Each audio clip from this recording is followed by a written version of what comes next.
works. Good? Hi there. Actually, we're going to talk to you about how to get up off the floor. And this comes with a story of mine personally, where the last year my mother was living, she actually had 2 falls. One time she was able to get to a chair and get up to the chair all by herself. Another time it took staff. So I thought, let's make a video to show people how to always be successful and avoid being stuck on the floor. Bob and Brad, the 2 most famous physical therapists on the internet. I'm Brad. I'm Mike, and behind the scenes we have Bob, and together we are the most famous physical therapy team on the internet. That's right, and naturally I must qualify it with a saying, in our opinion, of course. That was long-winded, And if you're new to our channel, please subscribe if you like this video. Anyway, as therapists, we've worked with many people over the years who have fallen down. Some of them luckily can get up on their own, and others have laid for hours, even days sometimes, and luckily they survive. But this is a very scary situation, so we want to give you some tips on ways you can help prevent this from happening in the future. That's right. We're going to go through a detail on how you can figure out which leg is your strongest, which makes a big difference on getting up easier. And not only that, but actually practice procedure that you can use to keep yourself strong, mobile, and get off the floor. It all turns into a big circle of success. Now, if you're already strong and have good mobility, this is still something important to practice to prepare for the future, keeping yourself strong and mobile and agile. However, if you do have issues with doing this on your own, make sure to have an able-bodied person there to help you through it. Exactly right. So we're going to go through the very first step, and this is something you may not have thought of, but it is important, and you'll see why as we get into it. You need to, usually someone has one leg is dominant, it's a little stronger than the other, and knowing which leg is dominant or stronger can make a big difference on getting up off the floor and onto a chair or to a standing position. So you're going to go up to a firm chair with armrests like this. And if you don't feel comfortable doing this by yourself, you should not. You should have somebody helping you and maybe holding on to your belt going around your waist.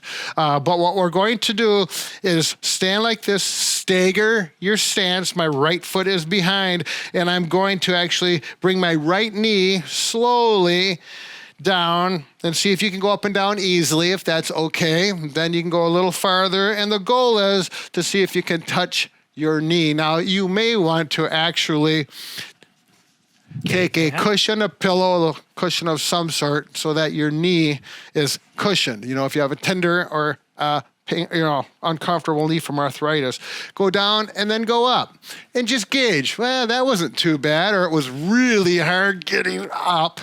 Then do the other leg.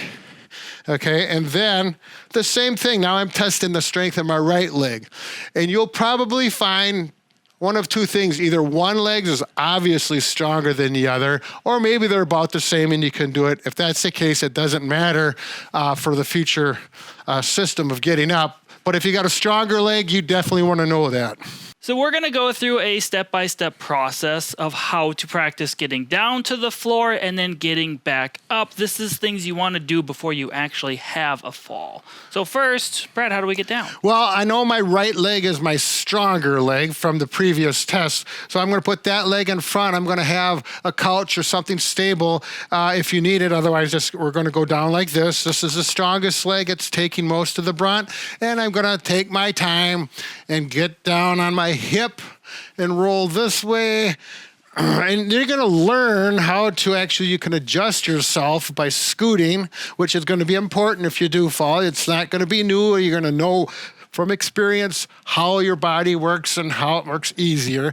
And we're going to start right down here on my back. So we want to get to the side. What's the next step, Mike? So what we're going to do is actually start to get on your side. So you're going to use your strong leg to roll the opposite direction. So Brad's going to push off with his right leg and roll to his left side if possible. Yeah, and I'm actually going to take this leg and bring it underneath my right leg so it's out of the way so I can roll over that way, and simply pushing here and over here onto my shoulder, hand here, and there we go. I've got one step done to the side with the strong leg to the top. Now Brad is going to take his bottom arm, which is his left arm in this case, and he's actually going to bring it towards him and lean up on his elbow a little bit. That's step 2. Yep. Then he's going to take his right hand, bring it closer to his body, and he'll start pushing up, trying to use his arms, and you can see his right leg is moving, trying to get flat.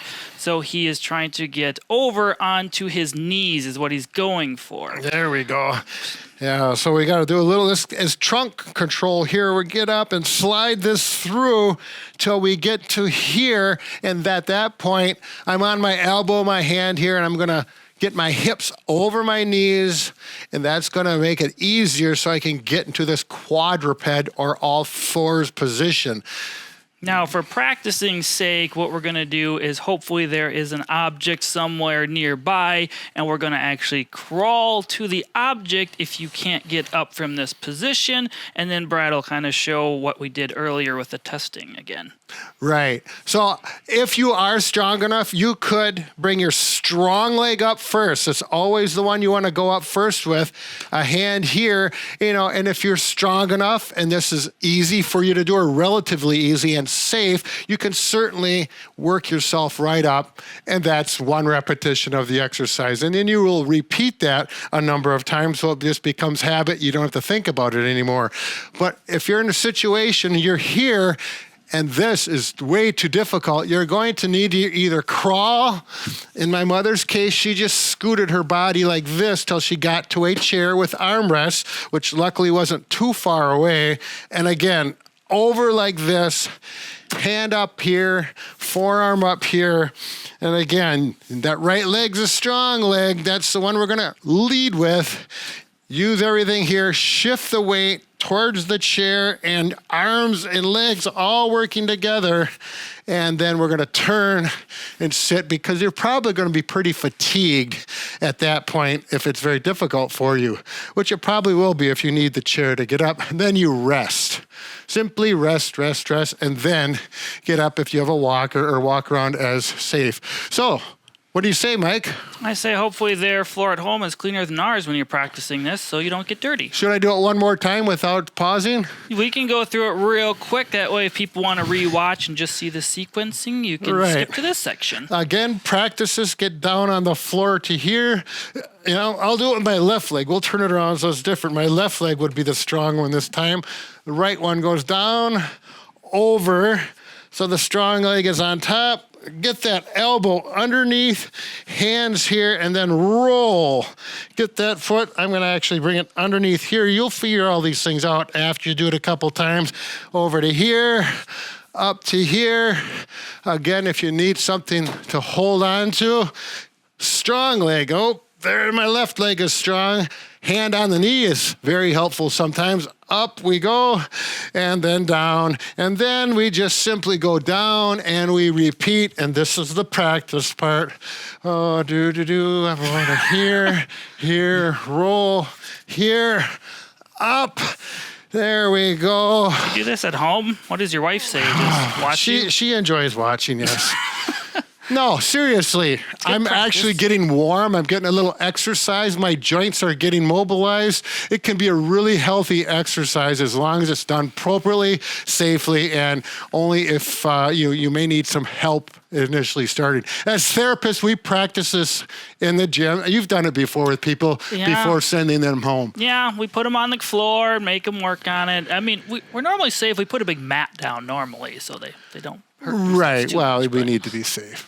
Anyway, if this video is beneficial for you, there's another one called 7 Creative Ways to Get Off the Floor. This one we talk much more in depth if you actually fall, what to do initially and first, and many different ways to get up using different objects. Yeah, it gets quite creative, actually. It does. All right, very good.